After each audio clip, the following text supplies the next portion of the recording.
Okay, Yeah. we got Darren Bravenec. You'll have a seat. We'll open this package.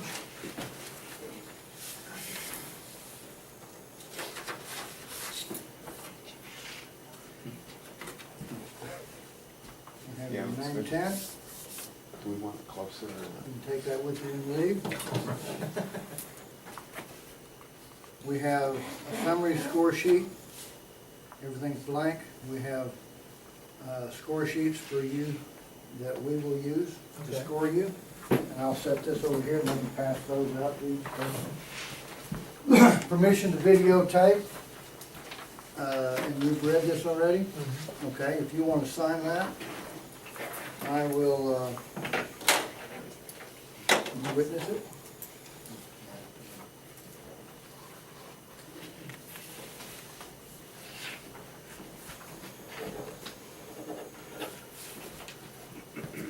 Is the first correct? This is the first. And we have the rules for the vetting procedure that Randy is going to read. Oh, I mean, not Randy, Denise is going to read. Sorry? That's okay. No one is allowed to be in the room except for the vetting panel and the candidate. All electronics shall be turned off except for laptops and video recorders used by the vetting panel. Cell phones and voice recorders shall be turned off in the room. No written materials or notes will be taken by the candidate. Ellis County Tea Party vetting panel and candidate agree that all questions and responses at this vetting session are to remain confidential until videos are uploaded and considered public information on the ECTP website at www.elliscountyteaparty.org. Verbal questions will be asked and verbal responses to those questions will be given.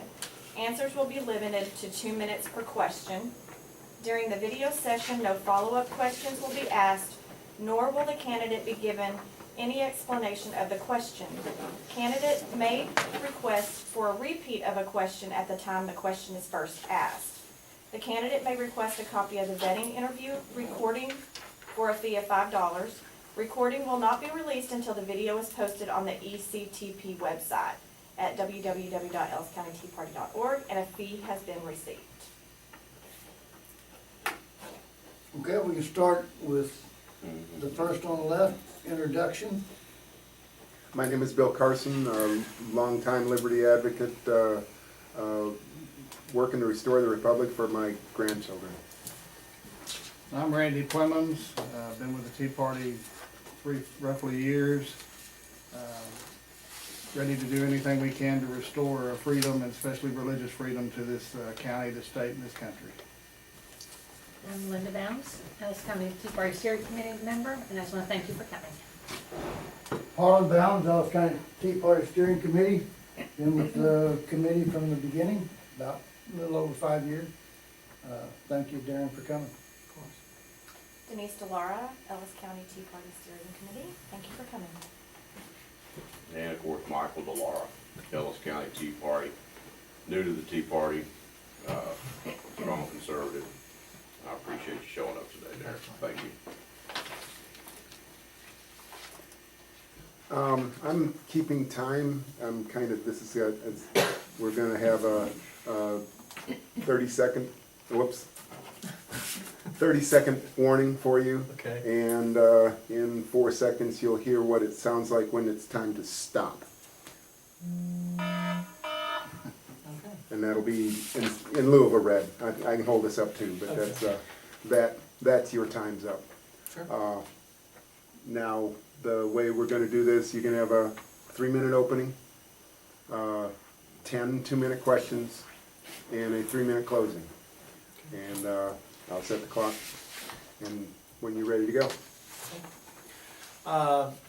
Thank you all very much for doing this process. I understand that not everyone wants to get up super early in the morning and then stay all day long just interviewing candidates. I really appreciate y'all doing this for myself, for other residents of Ellis County, for them getting to have this opportunity, for people running for their state rep, their other county positions. We all appreciate that very much. About me, my name is Darren Bravenec. I'm running for County Commissioner in Precinct 2, which is the southeast corner of Ellis County. And what made me decide to run was actually back in October of 2011. I never get enough time to share this story, so it's awesome. I was at a leadership convention up in Ohio, and I heard a man named Oliver DeMille give a presentation. He was talking about freedom and about liberty and about what true freedom actually is, about having religious freedom, freedom of monetary freedom, just being a good steward of your finances, to the church as well, and just knowing that you have freedom in both areas, and then having political freedom, and that was a big one that he was mainly touching on at that day. And he told us a story of Abraham and Sarah Clark. Abraham Clark was one of the founding members of, or one of the signers of the Declaration of Independence, one of the original founding fathers. And during the Revolutionary War, the British Army had actually kidnapped two of his sons. One of them just a 16-year-old boy, and one of them was actually fighting in General Washington's army.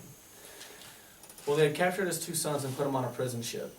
And the British officers came and told them that, we want you to sign this document that takes back your signature from the Declaration of Independence and pledges your allegiance to King George. And back then he knew that, officers of the British Army weren't paid. They were paid in loot, whatever they took from wherever they conquered. And Abraham Clark was known as the poor man's attorney. He was fairly wealthy, not extravagant, not anything close to Robert Morris, but he was a fairly wealthy individual. So, but the first word he offered me, he said, take me instead. Take me and let my boys go. But he wasn't going to sign the document. He said, that's not what I'm about to do. I want America to be free. Well, the British officers denied that, and they said, we don't care about you. We want you to sign this document. Well, then he offers them all of his possessions. He says, you can take everything that I have, and you can take my life. Just let my two boys go. And I said, no, we're not going to let them go, and we will give them a little bit of food and a little bit of water whenever you sign this document. And he ended up going back and talking with his wife, Sarah, and he just said, you know what? You can have my life, you can have my possessions, but my sacred honor is not mine to give. And hearing that story made me decide that I needed to find a place where I could be of good use and where someone who had very strong principles could run. And we very dearly needed to replace the commissioner precinct 2, and I actually decided to run for office back in 2011. So. Very good. Okay, question number 1, general topics. Define for us the roles and responsibilities of county commissioner, and what are your qualifications to fill the position? The main job of what a county commissioner does is taking care of the county roads and the county bridges. They're also are convened at the commissioner's court where they discuss everything that's going on around the county. They're also the ones who set our tax rate for our property taxes. But again, and they do a lot of budgeting everywhere across the county. But the main goal that what we, the public, see is how they do on our county roads and bridges. And that's I guess I'll touch on that because that's what most people will get to see. Obviously, I will never vote for a budget that's going to increase property taxes, even though Ellis County's property tax rate is not excruciatingly high. It is higher than what it should be. I'm actually a fan who thinks that we should not have property taxes. The property belongs to God. He's just letting us use it. We have no right to tax it at all. No matter if you're a king or a governing body, it doesn't matter. But on the county roads, from the people that I've talked to and block walking, they've all told me it's been very hard to get their commissioner to even speak with them on the phone, let alone come out and see the issue that they're talking about. And that's something that I'd like to do differently, is if someone called and said, hey, we have an issue on road XYZ, can you come out and look at it? I would rather just tell them, give me your address, I'll come by and see you within the next 2 days, pick you up, we'll go look at that spot, and you tell me what's going on, and let's get that addressed. And then if it's something that, because a lot of times people are confused and it might be a city road, at least say, hey, here's the contact information of who you need to contact, not just shove them off and say, no, that's a city issue, that's not county. And then they're still left holding their thumb thinking, well, what am I supposed to do? I just want my road fixed. And give them an ETA and tell them, well, here's why it's going to take this long to get something done. Because of funds or because we have other projects that are of more dire need due to safety issues with the bridge or something. My qualifications, I've been the operations manager of a machine shop in Dallas. It's a small business. I've been working there for 8 years. A county commissioner position is very similar to that. It's setting budgets for what you have, ordering materials for your next project, taking care of that project, seeing it through to the end, and just doing a good job of management of that. Question number 2. Describe a role that you will carry out noticeably different than the other candidates running. I believe I'm the only person who is saying that they'd actually like to hold a monthly meet and greet with the citizens of their precinct. I think that's something that should be very necessary. In the Founding Fathers generation, and up through the Civil War really, and even a little after that, we used to always have town hall meetings to discuss what was going on, and that was bi-weekly or at the very least monthly things going on where people were able to discuss what was going on either within their district, their precinct, or what have you. For us, it'd be just another way to let everyone know, here's what's going on, and for them to come and have another opportunity just to speak with their commissioner. I think I'm also the only one who's actually currently mentoring a young student, and I'd actually like to do that further. I would really like to try and use my age to my benefit and try and cure that political apathy that's going on with our high school students and even junior high students, because really junior high is whenever you really need to get that love for learning. And if you can start it that young, then really you can really grow a fine young man or a fine young woman, especially if you give them the right principles and the right belief values. But again, not trying to force yours on somebody, but just trying to open them up to that love of knowledge, and to especially try and point it towards the political atmosphere. And just, I would pray to God that they would find themselves to want to be a conservative and to want to be fiscally conservative and to want to hold Jesus Christ as their Lord and Savior. But again, I would just like to give them the opportunity to have someone to give them a 30,000-foot view of things and just give some perspective to them. The next section is In God We Trust. The question is, what does In God We Trust mean to you? Well, in God we trust. We all, if you have Jesus Christ as your Savior, we believe He's omnipotent. He can do anything. There's nothing He can't do. So if you're not going to put your trust in Him, then I mean, God be with you, really, because you don't stand a chance. But everything that I do, I would like to try. I hope that I do it to the glory of God. I understand that I am a man. I am fallen. I do make mistakes. I try and be the best husband for what Scripture calls us to be to my wife. I try and be a good steward in my church. Just doing the simplest thing, to tithing and showing your respect to the Lord that way, all the way to whenever your church decides to do a community project, or just doing it outside of things and just telling someone a simple, hey, God bless you, or I'll be praying for you, and actually mean it. But as far as In God We Trust, I believe that's something that I would love for every man and woman to be able to do that, so that we can all one day be sitting at the foot of the Father and just giving Him praise and worship.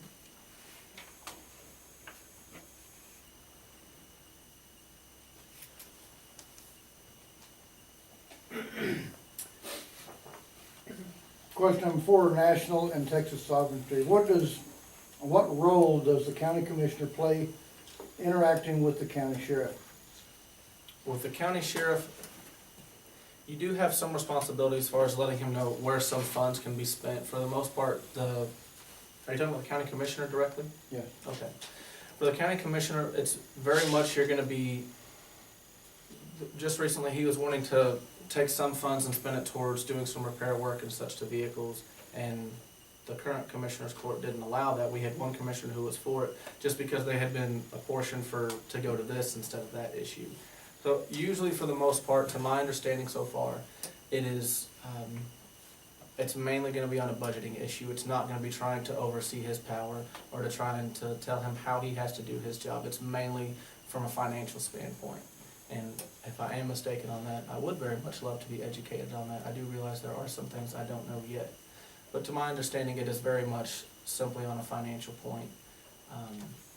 For the most part, that's it. Question 5, fiscal responsibility. Can you identify any areas within the Ellis County government where spending can be cut, and in what way do you plan to lower taxes in Ellis County? Right away, one thing that one of the current commissioners and I had talked about, because I had actually asked them that same question, and this was probably back in July of last year, was saying, what are some ways that we can save some money for the county so that we can cut the tax rate? And he had mentioned, well, each commissioner has their own road crew. There really isn't a reason for each of us to have a road crew of the size it is we could share a road crew that's maybe of that size, or maybe a few people more. Because there are times whenever there's a project going on in precinct 2 where it might not need the full force of that body. And you can send a few other ones to just do, fill in the potholes and doing issues like that over in precinct 3. I mean, I would just suggest that you have the 2 southern commissioners share one and the 2 northern ones share one. But that's one way where you could easily do it, because they do very many times. They'll hire people who are semi-retired to come in and they'll drive the vehicles because they used to work for the county.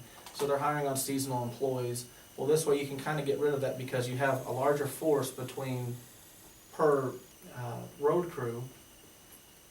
But again, you're not always going to have 100% of that crew working. I mean, it's the same like us working right now. We might have some jobs where you're working on really big heavy panels, so the guy running the brake press, you might actually need 3 men helping out right there. Well, it's the same thing on a road project. You might have a project that's very labor intensive and you might need a lot of hands for that job. And then sometimes you're doing something where you're just bending a little bracket, or you're filling in a simple pothole, or doing something very minute. You don't need but a few hands to do that, so the other guys can be moving off elsewhere. That's one way where the county can definitely save some money.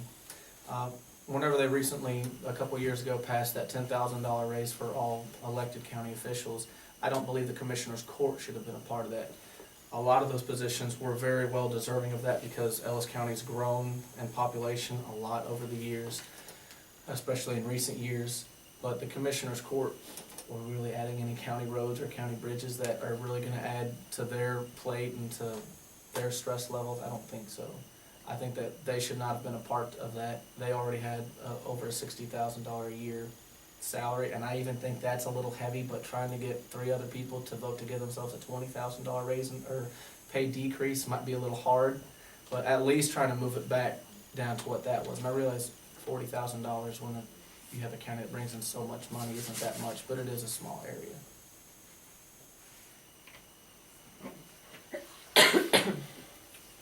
What is your position regarding the practice of centralizing the equipment and material supplies for roads and bridges? As I think I've already kind of said, I might be a fan of that, because as we're talking about us sharing a road crew, I think that's a very wise decision. Obviously, you don't just want one of each piece of equipment. I mean, we have several brake presses, we have several stamping presses, several mills, because you're going to have multiple jobs where you do need more, but there's no reason for each commissioner to have their own. And again, that's just where you can have strategic planning, because that is another great way where you can save money, is by not having so much equipment, but by also only having maybe just a couple pieces of that equipment. You can have a better, more reliable, more efficient piece of equipment that might cost a little more in the very beginning, but that's going to give you a lot more longevity, have a lot less problems to deal with, and especially if you train your people right.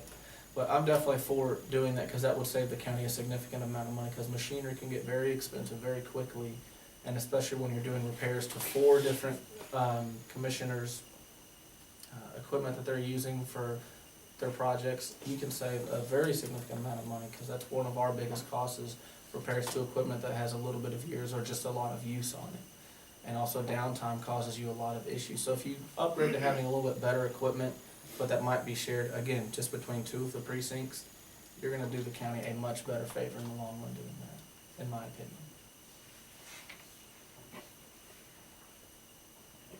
Number 7, we're still in fiscal responsibility.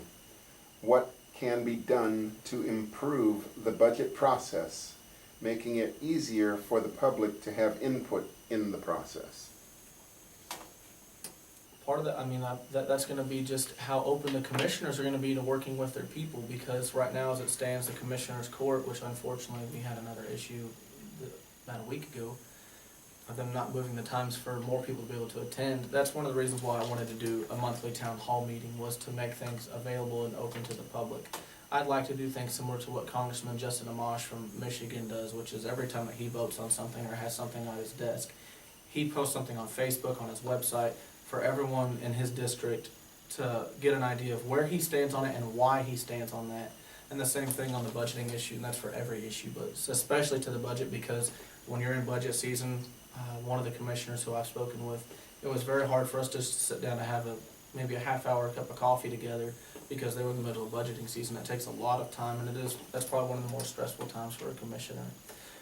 But I think being open with the public and just making that information available to them, because I mean, it's their money that they're paying in, they should be allowed to know where it's going, and no one's unfortunately goes to the county website to look and see how much money's in the coffers, or to go and see what the budget is actually spent on. But when you're right there in the middle of doing it, they might actually have a care to look and see what is going on. And I think if you include them along the budget process, that can speed things up. Even if it doesn't, I don't think that speed is always a good thing. There's a reason why it took several months for them to write our Constitution. Because in order to do things the proper way, you need to make sure that you do your due diligence, but then you also don't want to let it take an excessive amount of time. But again, just opening it up and being more, giving more clarity to the issue to the public. Thank you. Under personal responsibility, question A, relevant to the position you are seeking, what is your first and foremost responsibility to the people of Ellis County? In my opinion, the first and foremost thing is to letting people know that the Commissioners Court is there for them. It is there for them to know what is going on across the county, because that is where they have the most direct influence in all of government. We're a representative body of them, and I think that we should first of all let them know that that's our job, is to represent them, and then our job is to take care of roads and do budgeting. It's very much first and foremost to the people.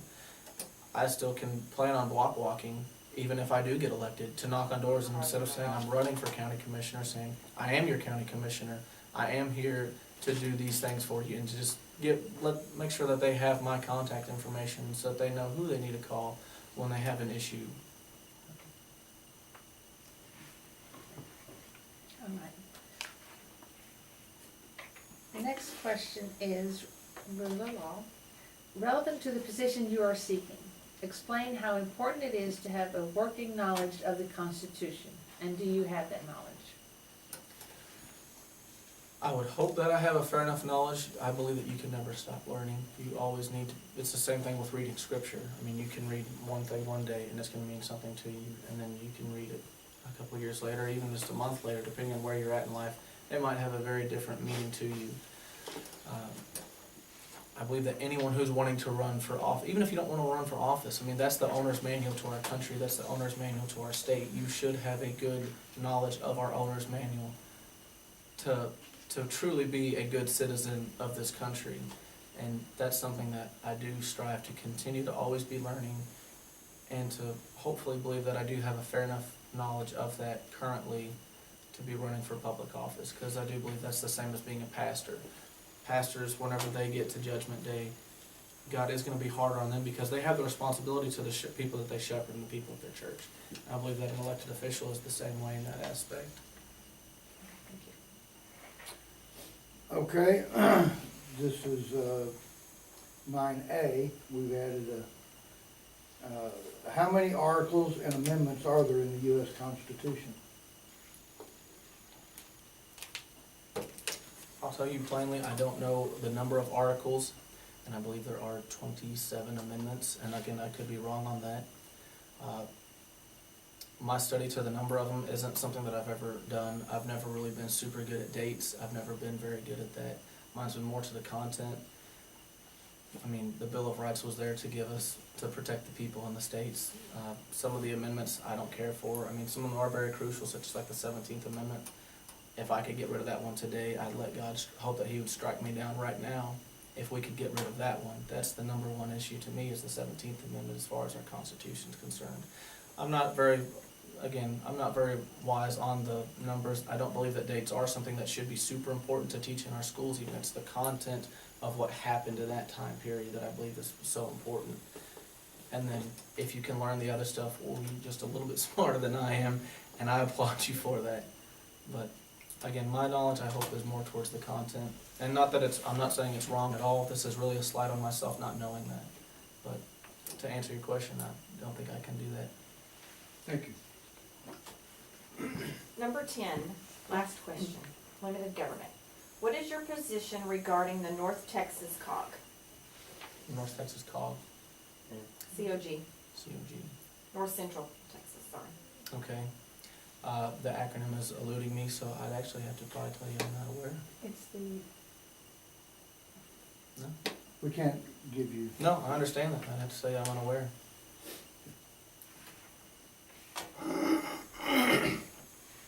Very good. That concludes the interview.